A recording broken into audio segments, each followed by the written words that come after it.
There's a trend that I've noticed that a lot of Americans that fear eventually we will have World War III are moving to Portugal.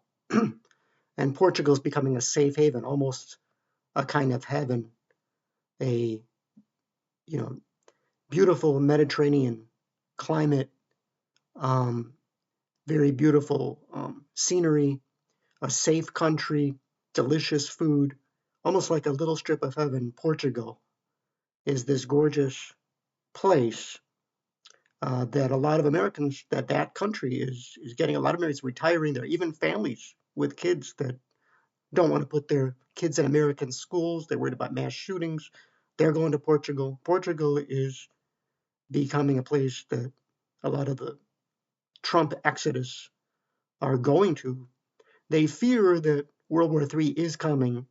And I saw someone say that they researched Portugal and they found that World War I and World War II, the last two global conflicts, that Portugal was not affected by World War I, World War II. So they have a history where the last two big wars didn't affect Portugal. So they have a history of being not affected by a global war.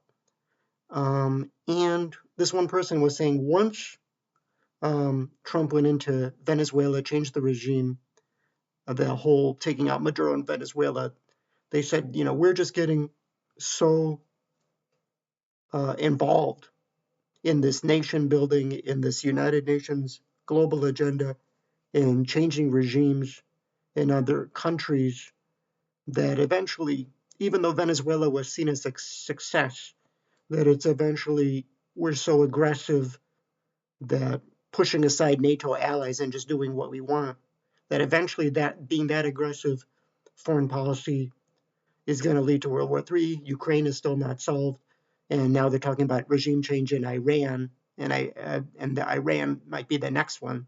That'll lead to Middle East global regional conflict in the Middle East region. That Portugal, as well as probably Spain next door, also warm Mediterranean climate, but specifically Portugal as well as New Zealand and some other places are getting what I would call a Trump exodus. There are some people, even some Trump MAGA supporters, that are disenchanted. They think the tariffs are too extreme, but mainly World War III. They think nuclear war is a real possibility, and even before Trump leaves, there could be some kind of an attack, and a lot of other reasons as well. So if you're worried about World War III, you may want to join them in Portugal.